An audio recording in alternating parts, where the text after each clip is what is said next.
O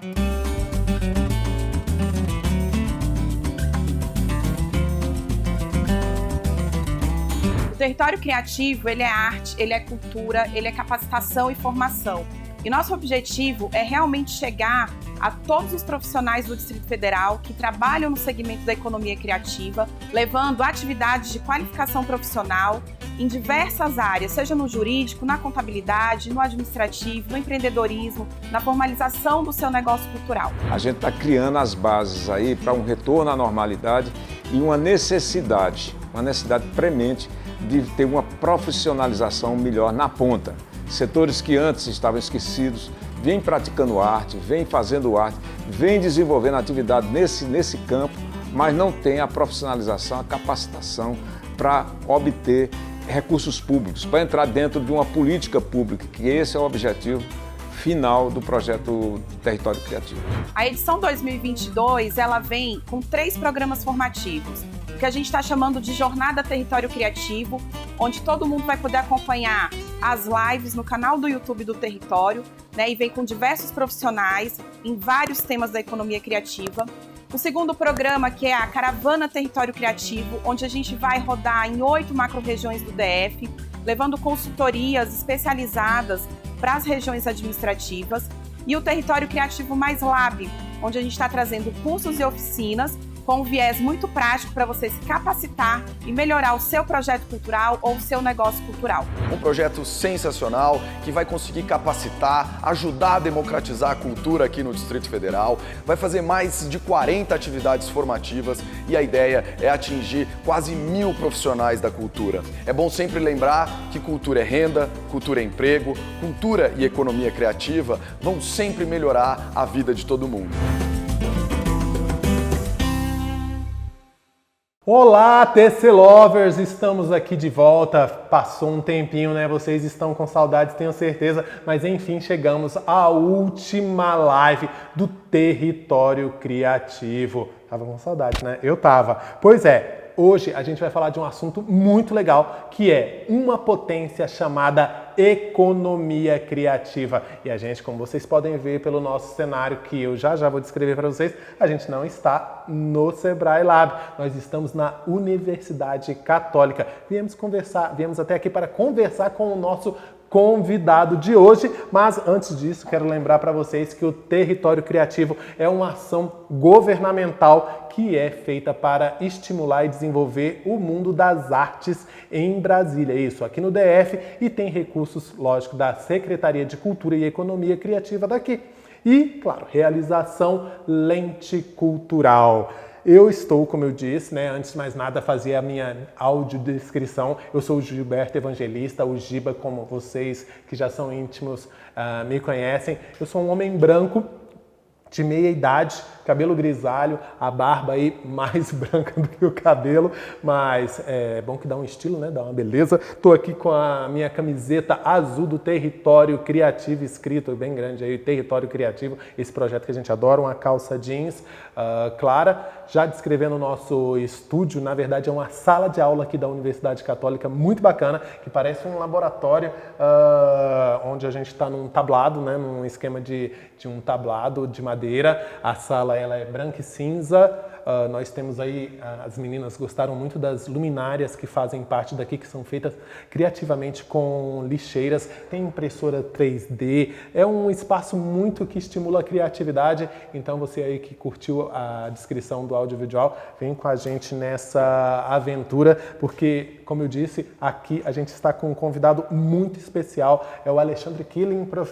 Pronunciei certo, professor? Perfeito. Alexandre Killing, ele é professor, pesquisador no programa de mestrado Inovação em Comunicação e Economia Criativa aqui da UCB, Universidade Católica de Brasília. Como vocês sabem, eu fico na minha colinha porque eu não posso perder e nem deixar vocês sem nenhum detalhe. Ele tem uma experiência enorme na área da comunicação, com ênfase na produção e gestão de realização audiovisual, em especial para televisão, bem como na digitalização das mídias e pesquisa aplicada em quê? Em economia criativa. Só que tem mais coisa, vamos ressaltar ainda que o meu entrevistado possui graduação em Comunicação Social pela Universidade Federal de Santa Maria. Eu estou aqui do lado de um gaúcho, galera, que se especializou em cinema e TV pela Universidade do Vale dos Sinos. Já quis estudar lá. E no seu extenso currículo tem ainda uma pesquisa que ele foi fazer um estágio, sabe aonde? Lá em Paris, em Sorbonne. Est-ce qu'on peut parler en français? Oui, on parle un peu. Mas a gente não vai fazer isso com vocês, tá? A gente é chique, mas a gente não vai fazer isso. Professor, eu acho que eu já lhe apresentei, mas se eu tiver esquecido alguma coisa, ótimo. por favor, pode complementar, pode dar um oi pra galera e fazer sua audiodescrição, por gentileza. Olha, eu vou fazer isso pela primeira vez, audiodescrição de quem eu sou e como eu sou e tal. Bom, dá para ver que eu sou um vovô já. Eu tenho 2 netos, né? E naturalmente eu economizei no cabelo, mas não economizei na barba. E ela já é bastante grisalha, bem mais grisalha do que a tua. E aqui na universidade a gente se concentra na atividade de pesquisa e também nas aulas de graduação e pós-graduação. Esse laboratório que a gente está aqui, ele é um laboratório de cocriação. Ele tem 3 espaços de atuação. O primeiro espaço é o espaço da ideação, quando você fica pensando o que você vai fazer, é dado o desafio, aí a molecada fica pensando como enfrentar o desafio. Ao formular a proposta, eles vêm para cá, para esse tablado, para defender a proposta. E aqui é aprovada a proposta que foi mais dentro daquilo que era o propósito do desafio. E para lá, então, eles vão para a prototipação, que aí eles colocam os computadores todos ali e aí comandam as impressoras 3D pelos computadores. Né? É aqui onde a ideia vira realidade. Materialidade, é isso, perfeito. Eu vou ajudar vocês aí, ó, que o professor, como é a primeira vez, a gente dá um desconto. Ele tá vestido de camiseta branca por dentro, uma camisa rosa, assim, aberta por fora. Bem elegante, professor, tá? Mas veio de jeans também para ficar um pouco mais descontraído. E ele usa óculos, pessoal, de grau. Eu também uso, mas eu faço de conta que eu não uso. Ah, bueno. Daqui a pouco minha colinha está cada vez mais longe, assim, sabe? Não, eu não consigo mais fazer nada sem óculos. Bom, pessoal, antes da gente começar o bate-papo de verdade, eu quero contar para vocês, lembrar, na verdade, né, como todo mundo já sabe, nossa live, ela é híbrida, né? Ela é live no momento que a gente transmite. Inclusive, tenho todo o pessoal lá do Território Criativo que fica dando aquele suporte, respondendo as perguntas, dando sequência ali aos comentários, né? Então, você que está assistindo no momento em que ela está sendo executada agora, pode participar e vocês já sabem que a participação ajuda todas as outras pessoas que depois vão assistir e que tenham dúvidas parecidas com as suas. Mas a gente grava antes justamente para evitar aí qualquer problema técnico e vamos deixar de papo furado e falar desse tema super legal, professor, que eu acho muito bacana e que eu acho uma forma muito legal de terminar a última live falando de economia criativa. Eu fiquei muito orgulhoso de fazer a última live de vocês. Fantástico, obrigado. É um prazer nosso ter o senhor aqui com a gente. Muito obrigado. Mas o que eu queria entender a gente falou durante 14 lives sobre economia criativa, mas a gente nunca conceituou. Economia criativa é isso. Como o senhor é pesquisador e estuda sobre isso, o senhor pode ajudar quem está lá do outro lado a entender qual é esse conceito de fato, que é a economia criativa? Eu vou trabalhar um conceito que é o conceito que nós desenvolvemos nessa sala aqui. Todos os pesquisadores do mestrado e os bolsistas, tanto de mestrado quanto de iniciação científica. A gente passou meses em debates nessa sala. Nós revisitamos 3.000 textos internacionais sobre a discussão da economia criativa e a gente chegou a uma formulação que ela vai se amparar no conceito do Hawkins, que é o que digamos que é considerado o pai da formulação desse termo economia criativa. Foi a primeira vez quem usou esse termo foi ele. Mas a partir dele a gente visitou vários outros e o conceito que a gente vai apresentar ele se aproxima muito das referências do Cunningham e também do Crosby, que são 2 australianos economistas que essa movimentação de economia criativa começou na Austrália. Foi o primeiro movimento, se começou a estruturar as indústrias criativas, que eram basicamente as indústrias artísticas e culturais. Em que década? Isso ainda foi na década, nas últimas décadas do século XX. Tá? Então, acho que foi muito mais 80, forte 90. nos anos 90, né? Onde ganhou maior fôlego isso. Até porque o texto chamado Vicinal do Hawkins foi publicado em 2001, teve republicações depois até 2009, etc. Porque a partir disso que se começou a discutir esse tema. Depois o Tony Blair, quando estava no governo, que teve aquela grande crise na Inglaterra, como primeiro-ministro da Inglaterra, ele trouxe esse conceito e criou toda uma estrutura legal para organizar o setor artístico e cultural da Inglaterra. Então, olha só, ele já no Departamento de Cultura e Esportes, ele cria toda essa regulação para o funcionamento da economia criativa. Aí cria fomento, financiamento, viabilidade da infraestrutura, etc. E isso determina até uma recuperação da economia inglesa durante esse período em função da falta de postos de trabalho. Então, aí quando organiza o segmento, quando organiza esse subsetor, você vai ter um resultado econômico super importante no desenvolvimento da economia da Inglaterra. Aí, então, a partir da experiência inglesa, essa abordagem ela começa a replicar em outros lugares. E aí entra a Unesco, entra a ONU e começa a discutir como a economia criativa pode representar um sistema de desenvolvimento econômico, sobretudo nos países em desenvolvimento ou subdesenvolvidos, que é onde há a maior preocupação com os postos de trabalho. Então, passado por todos esses documentos, nós chegamos à seguinte formulação. A economia criativa é toda a atividade criativa que resulta de atividade artística, atividade cultural, atividade de inovação científica ou tecnológica que produz alguma natureza de produto, alguma natureza de sistema, alguma natureza de processo, e que isso resulta em propriedade intelectual, e isso resulta em algum tipo de capital econômico.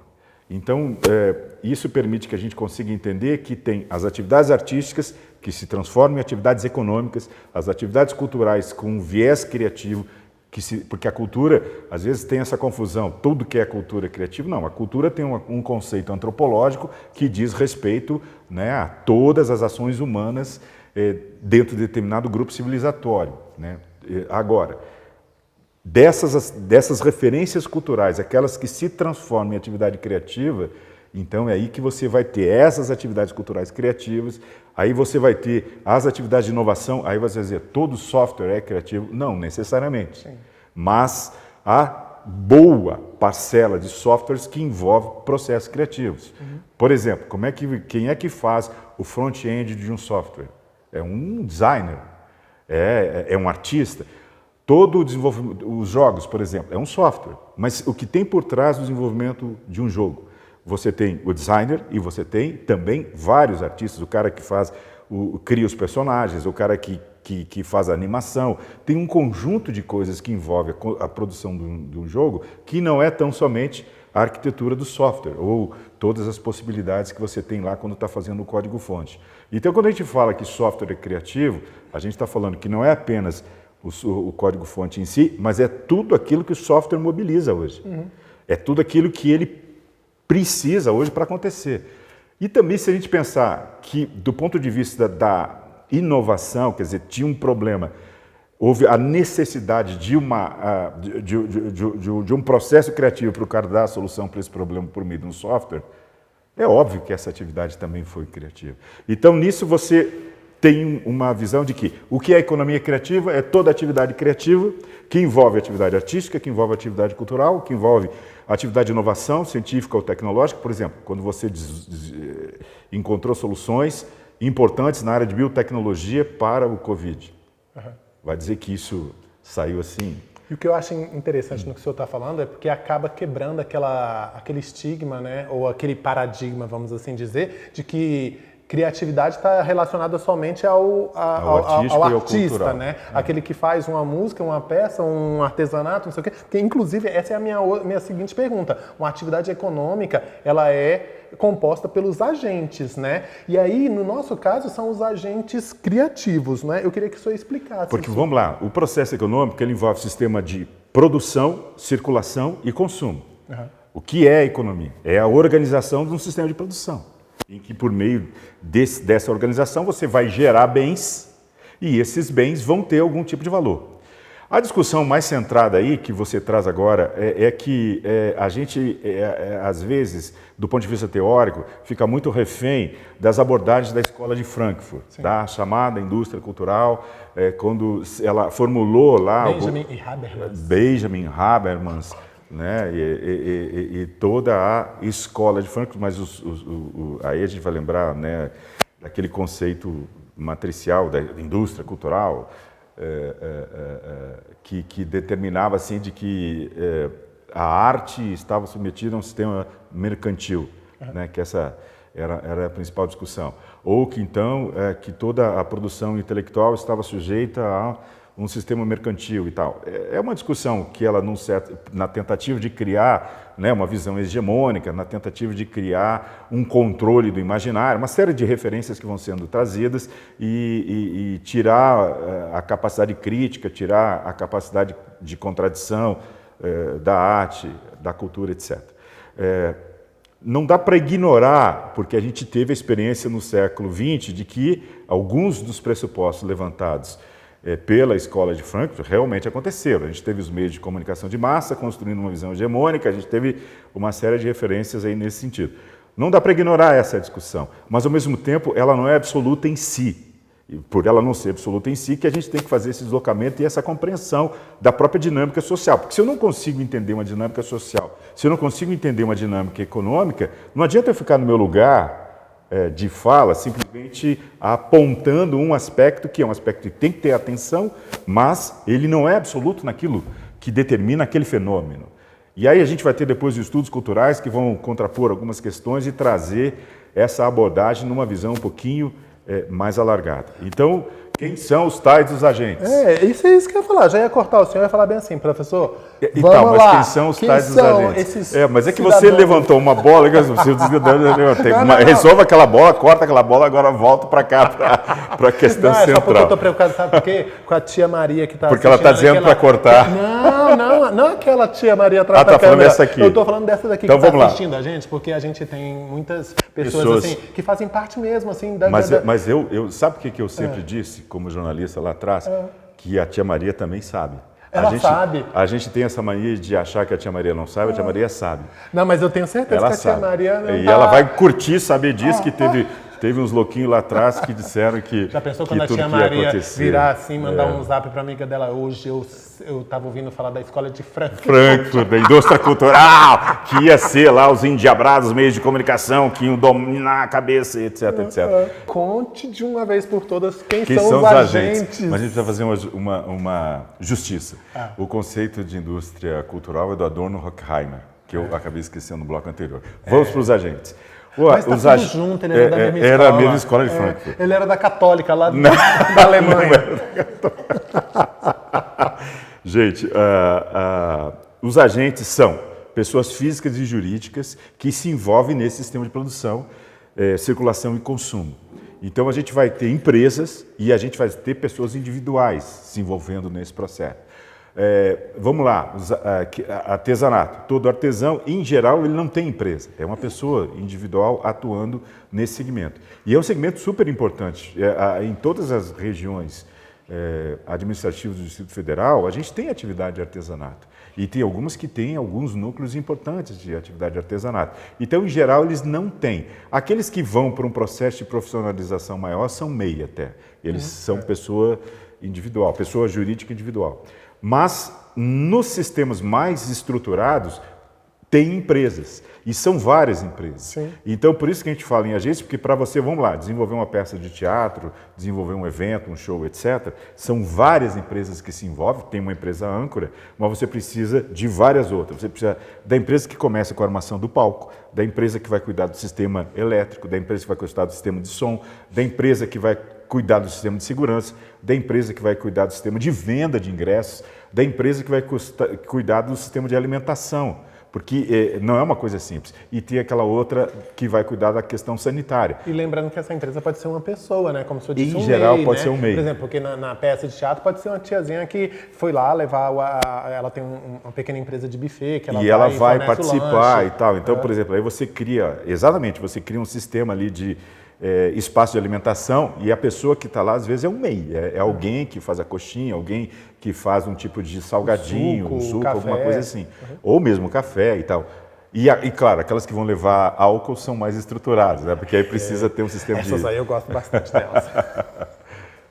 Enfim, então os agentes criativos, resumindo, são pessoas físicas e jurídicas que se envolvem com toda essa cadeia de produção, circulação e consumo da economia criativa. E você que está aí agora aprendendo o conceito do que é economia criativa, quem são os agentes, que você faz parte disso, você está podendo ter acesso a essa informação porque você está assistindo essa live do Território Criativo, onde a gente está falando sobre uma potência chamada economia criativa. Eu estou aqui com o professor Alexandre Killing. Tem dúvida? Manda aí nos comentários. Tá gostando? Manda comentário também, porque a gente gosta, sabe? Ser massageado aí com o carinho e a atenção de vocês. Professor, eu quero continuar esse papo um pouco macro, esse papo de um modo ainda macro, pensando no Brasil. Por quê? Porque, lógico, eu fui estudar e eu fiquei abismado com alguns dados que eu tive acesso e que se minha colinha voltar aqui para a posição, São problemas da tecnologia. Problemas da tecnologia, mas é que é o seguinte,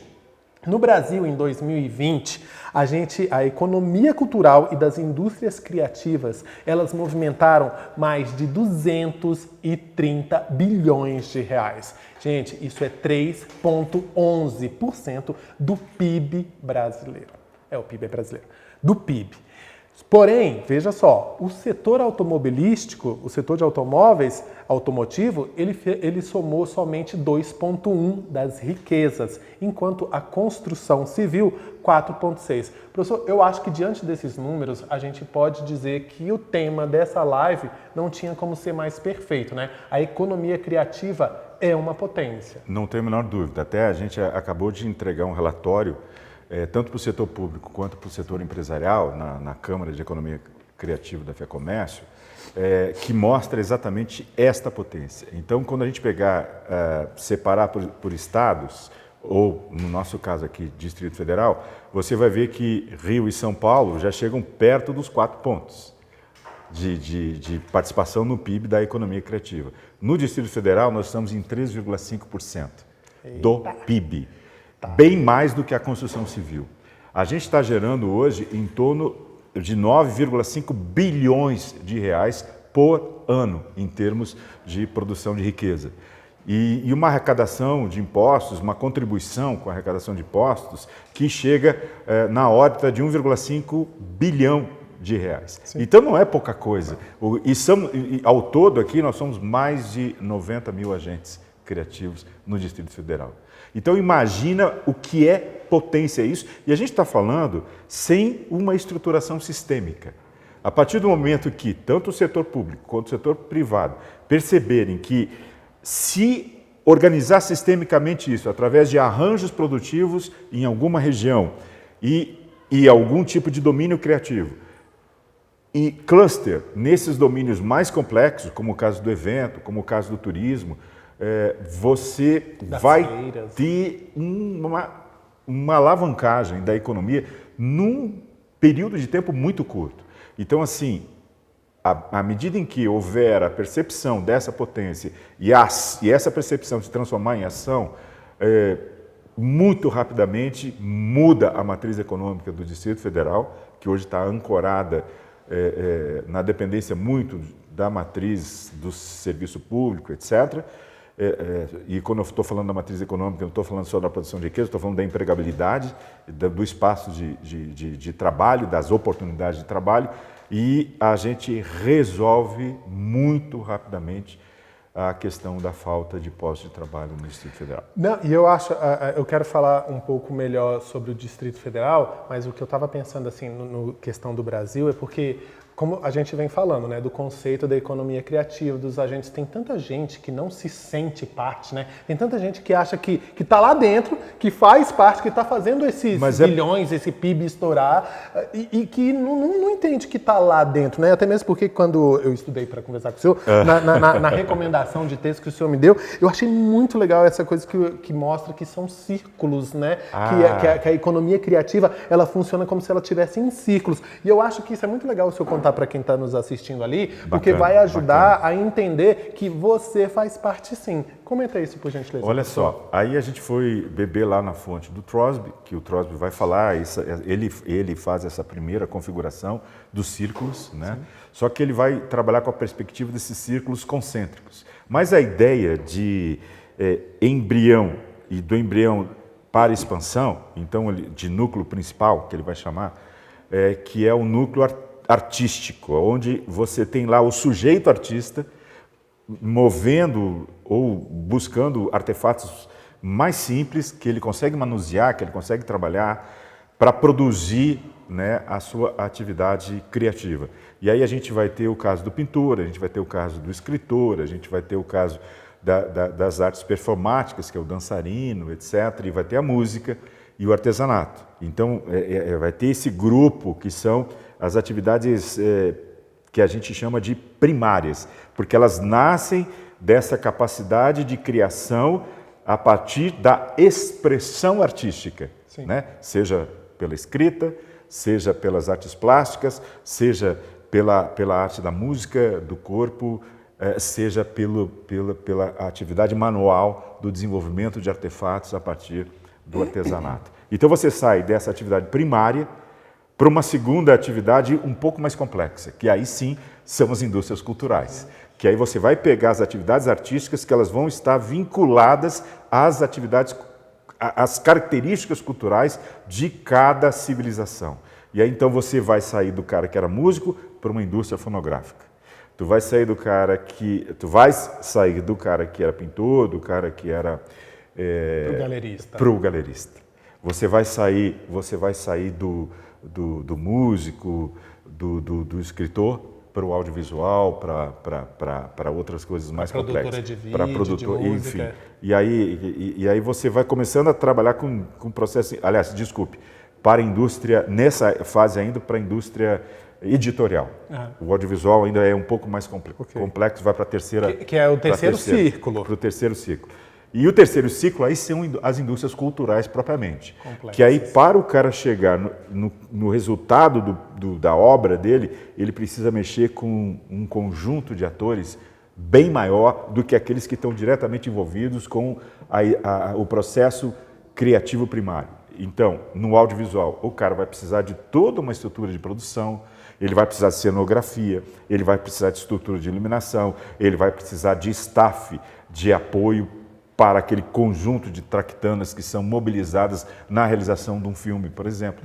Ele vai precisar de empresas que contratem atores, ele vai precisar de empresas que pensem na distribuição daquele filme, ele vai precisar de todo um conjunto de desenho daquele filme e ele vai precisar de espaço físico para veicular o filme, no caso das salas de exibição, e ele vai precisar hoje das plataformas para fazer com que esse filme... E as plataformas, elas são estruturas de exibição.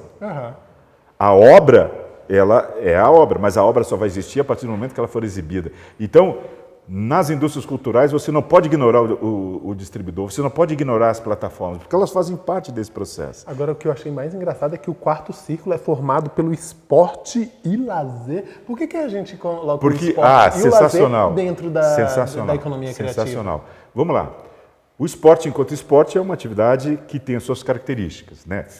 É uma atividade física que vai estar manifestando habilidades para tal e tal atividade esportiva. Agora, o esporte existe sem um evento esportivo? Sem uma competição? O esporte existe sem um encontro entre as pelada, equipes? Né? Não.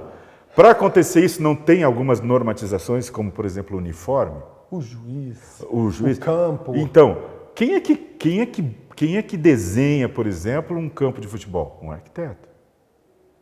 A estrutura, o ordenamento, o engenheiro põe de pé o projeto do arquiteto. O projeto do arquiteto é um projeto... A Copa, por exemplo, vamos ver todos esses estádios que a gente tem no país inteiro.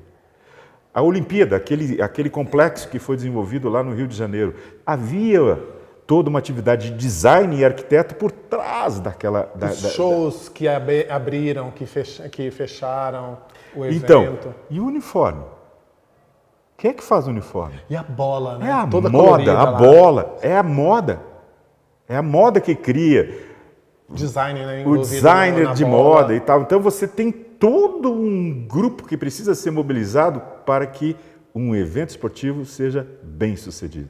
Então, o esporte não é diretamente criativo, mas para o esporte se beneficiar de todas as possibilidades que ele tem enquanto atividade econômica, ele precisa da atividade criativa. E a mesma coisa o lazer. E a mesma coisa o lazer. Então, e a mesma coisa você considerar lá no quarto que a gente coloca a infraestrutura, coloca outras áreas que são essenciais para a economia criativa. Zé, o que vocês estão colocando, pessoal da administração na economia criativa? O que vocês estão colocando contador na economia criativa? Como é que você presta conta de um projeto?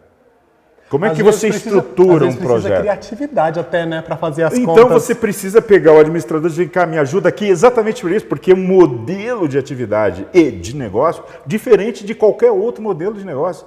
Porque ele é extremamente complexo, ele trabalha desde coisas que têm um valor extremamente pequeno, que mobiliza atores individuais, até indústrias mais complexas, como a própria indústria da construção. Você vai precisar mobilizar a indústria da construção para fazer uma determinada atividade criativa. Vou fazer um teatro, vou fazer uma concha acústica. Existe espaço público de atividade criativa na música, na dança, no teatro, no show, sem equipamentos, quem é que faz esses equipamentos? Eu vou para a indústria da construção civil. Eu trago ela para cá. Então, percebe? A economia criativa, ela irradia para outras indústrias, que são, inclusive, indústrias tradicionais. A moda, por exemplo, ela vai precisar da indústria têxtil, ela vai precisar da indústria de vestimento, etc. E olha como olha a capilaridade que ela tem. Então, quando eu olhar a economia criativa se eu for olhar só por o artista, olha o quanto eu estou diminuindo a atividade econômica. O quanto eu estou reduzindo a potência dessa atividade econômica. Agora, quando eu olho como atividade econômica, as imbricações, os atravessamentos, os transbordamentos, caraca, olha o tamanho disso. E eu tô aqui quicando, sabe por causa de quê? Porque eu tô lembrando, pessoal, do tanto de live que a gente trouxe aqui. Lembra quando a Carol falou de projeto, de ideia, ideação? Lembra quando a gente trouxe o pessoal que falou de como fazer para precificar, para isso, para aquilo? E o professor tá falando exatamente isso aqui agora, que toda essa galera, todos esses saberes, eles são confluentes para chegar num resultado só. E você está assistindo a derradeira desta temporada, tá? Live do Território Criativo. Estamos falando sobre uma potência chamada economia criativa com o professor Alexandre Killing. E agora vai ficar mais interessante ainda porque eu quero conversar sobre as especificidades do Distrito Federal. Porque eu sei que o senhor coordenou aí uma pesquisa que se chama O Panorama da Economia Criativa do Distrito Federal. E eu fiquei bem curioso para saber o que é que essa pesquisa trouxe de mais interessante sobre a gente. Tem alguma coisa que é 100% DF, que é diferente aí da economia criativa brasileira, que é a nossa cara? Tem peculiaridade, sim, do Distrito Federal. Eu só quero, fechando aquela ideia dos círculos, que ela vai ser importante agora, vamos fechar. Que uma abordagem que a gente faz diferente do TROSB é que a gente compreende que esses círculos não são estanques. Estáticos, que é o que eu queria dizer. Mas estanques Desculpa. também está correto. Que fica, aqui vai ser só o artista. Não, eles se mexem, eles se movimentam. Por isso que a gente está chamando essa nossa proposta não de círculos concêntricos, mas círculos dinâmicos, porque eles funcionam como se fosse um cosmos. Conforme o projeto, esses atores vão se mexendo dentro desses círculos. Eles vão lá para o primário, eles passam para a indústria cultural, passam para a indústria criativa, eles vão se mexendo. Não dá para conceber a economia criativa como se fosse uma linha linear. Ela pela complexidade que ela tem, há essas imbricações e há essa interdependência. Distrito Federal, qual a principal característica do Distrito Federal? O senhor já até falou algumas Primeiro, coisas, eu já falei do volume, do volume. Mais de 90 mil agentes. Que é impressionante, né? A maioria desses agentes é do sexo masculino. Do sexo feminino só há uma maioria de agentes criativos em 2 segmentos. Na gastronomia e na moda. Que estava até no meu roteiro, viu? Ele já está me gongando. Ele pediu para falar sobre peculiaridades, estou a falar. Do ponto de vista da escolaridade, agentes criativos do Distrito Federal são adultos. E, em geral, tem mais de 30 anos. Você chega aí a um número de 60%, 65% para ser preciso, dos agentes criativos têm mais de 30 anos. E tem gente sênior até atuando nas atividades criativas. Jovens, eles aparecem em 2 domínios mais importantes. Jogos, onde eles têm uma maioria de presença, e designer, onde aparecem muitos jovens. Então você começa a sentir que nessas áreas que são áreas de intersecção, no caso dos jogos, com software, audiovisual e arte, etc. No caso do design, o design hoje ele é uma atividade criativa que atravessa todas as outras. Então você vê que tem a grande oportunidade, a molecada entra forte aí acreditando muito nessa atividade. Outra característica é as jornadas de trabalho. São, em geral, predominantemente 44 horas semanais. Os contratos são de, em média, 2 anos. Há contratos de 4 anos, mas há contratos de 1 ano.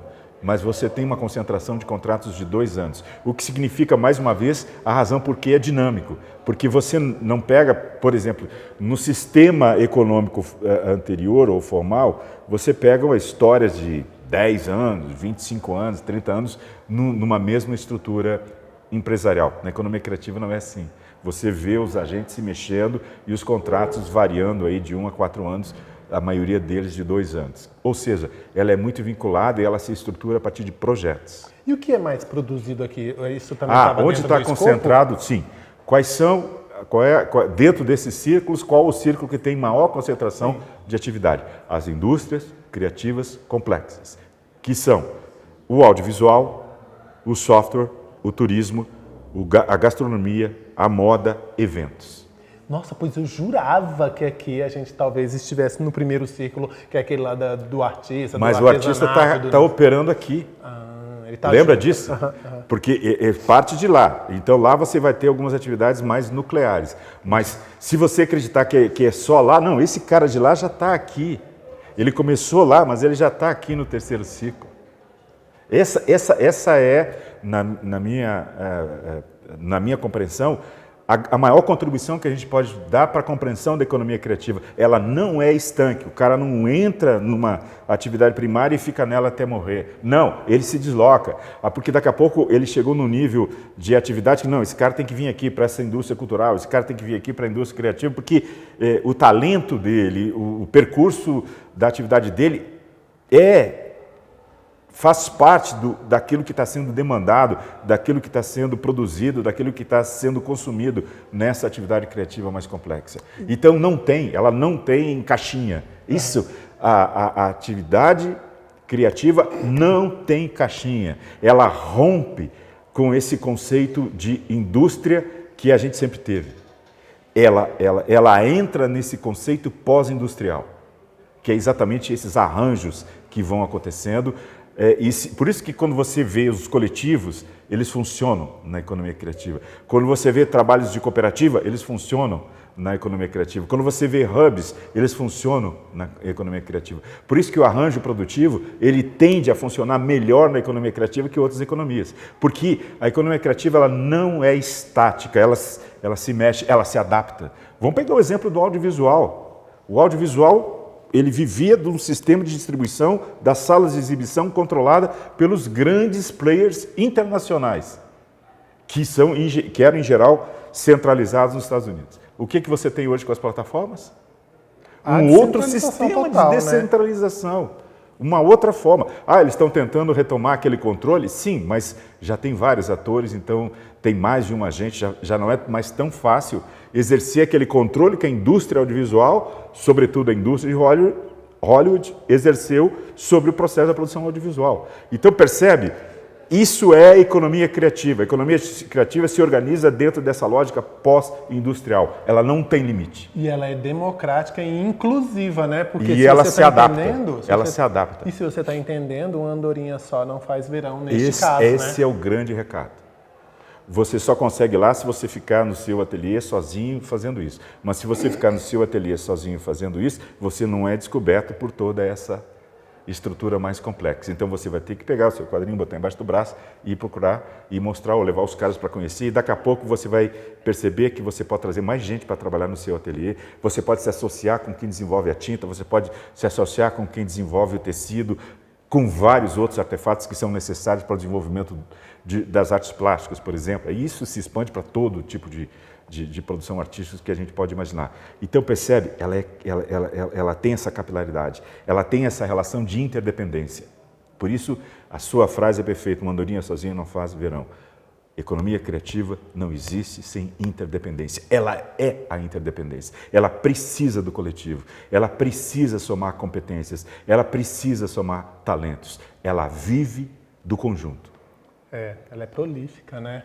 E assim, eu gostaria que ela fosse mais feminina, né? Porque esse dado que a pesquisa trouxe, de que a maioria está ali entre homens, 30 anos, não sei o quê, e que as mulheres estão no artesanato, na gastronomia, na moda e na produção literária, eu fico pensando assim, por que elas se concentram mais aí? O estudo mostrou alguma coisa nesse sentido? Nós não chegamos nesse detalhe ainda nesse relatório, mas nós fizemos a segunda etapa da pesquisa, que é qualitativa, e a gente foi conversar com as mulheres. A gente fez um trabalho assim com uma abordagem mais antropológica, que foi lá tentar ouvir os agentes. E aí as mulheres falaram, né? E elas falaram exatamente disso, que elas vieram para ficar e que estão abrindo os espaços na porrada, entendeu? Mas não há essa visão ainda de compreensão, porque elas têm muito talento. E elas é engraçado isso, elas são muito mais preparadas para essa dinâmica de adaptação. Sim, com certeza. Elas têm uma capacidade muito peculiar de adaptação. Tem um processo de resiliência. O que vem agora e tal. Não tem nenhum problema. A mudança não afeta tanto, porque ela não é tão cartesiana quanto os agentes do sexo masculino. Mas é uma coisa do modelo mental. O modelo mental masculino é mais cartesiano. O modelo mental feminino é menos cartesiano. Não que não tenha racionalidade, não que não tenha racionalidade, mas consegue jogar a racionalidade com a intuição. Sim. E a racionalidade com a intuição aumenta a capacidade de adaptação, aumenta a capacidade de encontrar caminhos alternativos. Portanto, de processos criativos mais agudos. E criatividade tem muito a ver com intuição, né? Mas também tem a ver com a razão, como o próprio secretário da Cultura, né, o Bartolomeu Rodrigues, sublinhou lá no dia do lançamento, de que a Brasília é uma cidade com vocação para a produção cultural e artística com viés empresarial. O senhor concorda? O senhor acha que a economia criativa aqui está muito ligada a modelos de negócio? Mas esse é o problema. A gente tem medo de falar do sistema empresarial porque ele está diretamente vinculado à estrutura capitalista. A estrutura capitalista, na experiência que a gente tem, ela desenvolve excedente, ela desenvolve concentração e ela foi responsável ao longo do seu desenvolvimento, ao mesmo tempo pela inclusão de alguns segmentos sociais, pela exclusão de um grande número de segmentos sociais. Então a gente tem essa visão de cautela e de preocupação quando a gente pega a atividade criativa e joga ela dentro de um modelo de desenvolvimento que está vinculado aos pressupostos do capitalismo. Só que hoje a gente vive uma experiência, eu vou citar aqui o Gilles Lipovetsky, que é um filósofo francês. Que fala muito sobre mercado de luxo, né? Que fala sobre mercado de luxo, mas ele diz assim que a gente está vivendo o capitalismo criativo, porque a gente está vivendo uma estetização do mundo. Tudo que a gente faz hoje, diz o Lipovetsky, é produção estética. Porque a gente tenta procurar roupa, tudo é marca, a gente tenta, na casa da gente, desenvolver coisas peculiares, específicas e tal. Na nossa vida profissional, as apresentações que a gente faz sempre tem um detalhe. Você já fugiu do PowerPoint para o Canvas, agora já estão surgindo outros instrumentos que você quer sempre o detalhe. Então significa dizer que qualquer manifestação humana, segundo Lipovetsky, hoje, ela é estetizada. E, por isso, há no capitalismo um aproveitamento desse processo e a gente está cada vez mais trabalhando com a ideia da experiência. Então, todo o processo de consumo hoje é o processo da experiência. Então, significa que cada atividade que você tiver, em qualquer área do campo econômico, você precisa realizar alguma circunstância em que o seu produto, o seu processo, ele tenha uma experiência para o usuário. Se você não fizer isso, você está fora da dinâmica econômica, então todos nós hoje estamos sendo cobrados por essa experiência do usuário. Ora, isso significa dizer que a gente está levando para dentro das empresas o bichinho da criatividade. Todas as empresas estão tendo que fazer esse movimento. Ao se deslocar para esse lugar, a gente está provocando o próprio minha leitura, acompanhando a provocação do Lipovetsky. A gente está provocando um processo crítico. Será que esse é do jeito que a gente fazia antes, é como a gente tem que fazer? Então, eu estou dizendo isso para dizer, não precisamos ter medo de organizar os nossos processos criativos dentro de um sistema empresarial, porque ele vai dar segurança para a produção econômica, para a distribuição de renda e para a inclusão, desde que a gente entre nesse processo a partir das nossas lógicas. Você que está assistindo aí essa live com Alexandre Killing sobre economia, uma potência chamada economia criativa. Tá gostando? Eu tô adorando. Professor, em cima desses estudos, reflexões, leituras, do que o senhor analisa do cenário, né? O que o senhor acha? Eu peço mesmo uma avaliação. O que falta no Brasil e no Distrito Federal para a economia criativa ser de fato uma potência? Eu acho que a primeira coisa é entender esses conceitos que a gente trouxe aqui hoje, tá? Porque todo mundo fica achando e tendo aquela visão que você já chamou atenção nessa nossa conversa, de que isso é só coisa de artista, né? Gente doida, né? Que vive no mundo da lua, que não sei o que e tal, e que não consegue entender essa dinâmica. Mas, na verdade, a gente precisa também entender a lógica do artista. Eu acho que talvez isso seja importante. O artista, ele tem um papel de provocar uma reflexão crítica em qualquer desenvolvimento social de uma determinada civilização. Se a gente não compreender esse papel, que a gente precisa refletir, que a gente precisa o tempo inteiro ficar reavaliando as escolhas que a gente faz e tal, a gente não evolui enquanto civilização. Essa compreensão, ela é necessária. Agora, isso não pode ser entendido como um problema, como uma coisa ruim. E entender que isso vai prejudicar essa lógica que prevalece no sistema da organização capitalista, que é a ideia do excedente e da acumulação. Essa discussão, excedente e acumulação, é uma discussão que está vindo à mesa para a gente discutir. Será que a gente precisa de tanta acumulação? Será que a gente precisa continuar tendo a história que apareceu em Davos esse ano, concentrando em 500 organizações jurídicas 2/3 da riqueza produzida no planeta? E, ao mesmo tempo, em contrário, a gente ter 2/3 da população do planeta passando por algum tipo de insegurança alimentar? Então, é essa geração que está aqui, somos nós que estamos aqui, e a pandemia nos fez fazer isso, que precisamos pensar. Então, a primeira coisa a pensar é olhar para a atividade criativa sem preconceito. Primeiro movimento. Segundo movimento é entender essa capilaridade econômica que ela tem, essa possibilidade de potência que ela tem e o que ela significa em processo de transformação econômica, social, cultural, ambiental e psicológica. É trampo, né? E eu fiz essa pergunta justamente... Desculpa. Aí depois tem a coisa prática para fazer, que eu acabei não falando. Né? Eu falei...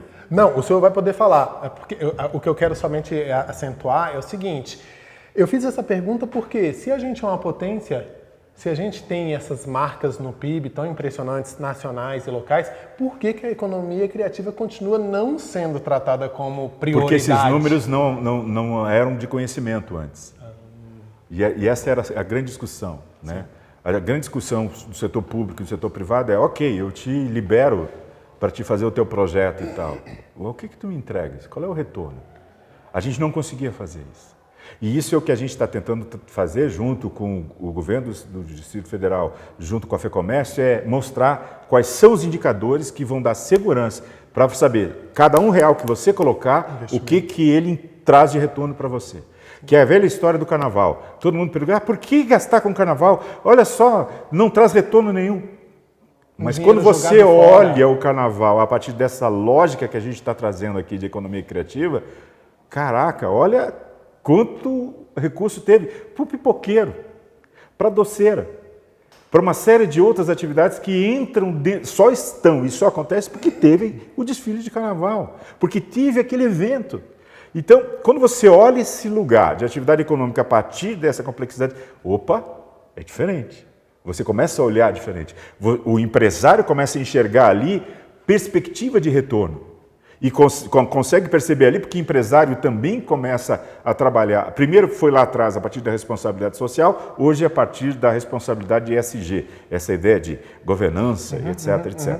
Então, essas lógicas que hoje implicam e cobram do empresário essa visão moderna de sociedade, em que ele não é só responsável pela empresa dele, ele não é só responsável pelos resultados financeiros da empresa dele, mas ele é responsável pelos resultados econômicos que a empresa dele produz no ambiente social, que produz no ambiente cultural, que produz no ambiente ambiental e que produz no ambiente psicológico. Porque a pandemia mostrou claramente isso. Nós não podemos abandonar a visão do ambiente e do ser humano como um todo. E se o cara é um líder empresarial, passa a ter que ter cada vez mais compromisso com isso. Então eu acho que o momento nos conduz, a maturidade social nos conduz e agora as informações econômicas que são necessárias para você ter segurança de, olha, o próprio setor público, eu vou direcionar minha política para cá e eu sei que o que eu colocar aqui vai me entregar isso. O empresário, eu vou investir nesses meninos aí que estão fazendo esse negócio, olha só o resultado que eles estão produzindo, econômico e financeiro. Pronto. Resumindo em uma palavra, business, meu bem, a gente faz parte de um rolê que envolve grana e que todo mundo tem que se tocar disso, eu acho, né? Que quando você sabe que você faz parte de uma coisa grande, maior, você se sente grande maior, pelo menos eu penso assim. E eu acho uma pena o nosso papo tá chegando no fim. Mas aí eu vou usar em cima dessa batida sua, Robert Castel, um sociólogo francês da Escola de Altos Estudos de Paris, que eu tive a oportunidade de conhecer lá, e ele diz o seguinte: o ser humano só tem dignidade quando ele paga a sua própria comida.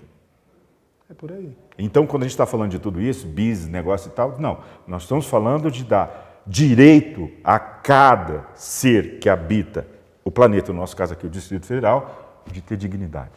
De que com o seu próprio trabalho, com a sua própria capacidade, com a sua própria atividade, pagar a sua comida. Bom, eu geralmente termino os nossos bate-papos perguntando: a gente deixou alguma coisa essencial do lado de fora, professor, sobre esse assunto?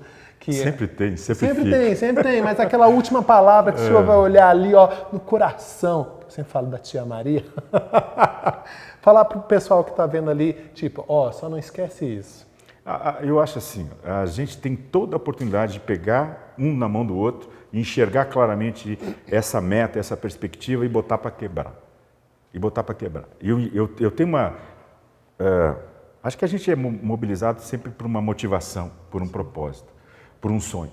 Né? Logo que eu cheguei aqui, como você disse, eu não sou do Distrito Federal, eu enxerguei e disse, cara, é uma síntese do Brasil que a gente tem aqui, num quadradinho. O Brasil está aqui, nesse quadradinho, com tudo que ele tem de melhor e com tudo que ele tem de problema. Sim. Se a gente transformar esse quadradinho num espaço de experiência, de transformação, de crescimento, desenvolvimento humano, de novo, social, cultural, econômico, ambiental, cara, a gente vai irradiar isso para o resto do Brasil. Porque o laboratório está aqui. O laboratório está aqui. 3 milhões de pessoas dentro de um quadrado. Se eu não conseguir resolver 3 milhões de pessoas num quadrado, eu fracassei enquanto humanidade. E eu acho que o desafio é esse, para a Dona Maria e para todos nós. Vamos encarar que a gente tem condições de superar esse desafio. Bom, como eu disse, essa, infelizmente, Eu digo isso com pesar mesmo no coração, é a nossa última live. Eu quero agradecer o senhor por ter feito parte desse momento, de trazer os seus saberes, e é isso que a gente tentou aqui no Território Criativo durante essa temporada 2022. Só posso falar uma última coisa? E o que eu falei aqui não é só resultado do meu trabalho. Sim. É resultado de toda a equipe do mestrado Sim. aqui, de Economia Criativa. São vários professores envolvidos nesse processo e dos nossos estudantes, bolsistas de mestrado e iniciação científica. Então é muita gente trabalhando junto e a prova concreta é essa. Um programa inteiro se envolveu, pesquisadores inteiros, um grupo inteiro de programas, estudantes, para chegar nesse lugar. Então, não é um trabalho sozinho. Eu estou aqui falando em nome deles, mas eu não estou aqui falando só por um percurso individual. Retomando aquele grande filósofo Gilberto Evangelista que disse que uma andorinha só não faz verão, é a mesma coisa do Território Criativo. A gente não faz isso aqui sozinho, a gente não faz somente com a presença do professor, a gente faz com você que assiste, a gente faz comigo que estou aqui, com o Cristiano que toda vez está ali do lado, mas que ele hoje foi substituído pelo bem mais gato Lucas, entendeu? É muito melhor, volte mais vezes, Lucas, para gravar. Faz com o Heraldo, faz com a Carol, faz com a Lu, faz com o Kleber, faz com toda a equipe, que eu vou acabar esquecendo o nome de alguém, o Marcelo, a Babi, sabe, que está aí nas Libras. Eu quero dizer para vocês que foi um prazer estar aqui nessa temporada. Eu espero que vocês gostem de todas as lives que a gente fez, que estão aí arquivadas no YouTube. Você pode continuar consultando o nosso Instagram, vai lá no site. É apenas um hiato, a gente vai dar um break, mas depois a gente volta. Depois esse projeto volta, porque necessariamente não precisa estar sendo feito somente aí pelo coletivo Lentes Cultural, porque na verdade essa é uma iniciativa da Secretaria de Cultura e Economia Criativa do Distrito Federal. Sabe para quê? Para você que faz essa economia criativa acontecer. Obrigado. Foi uma experiência valeu, maravilhosa. Obrigado a vocês, foi fantástico. Obrigado.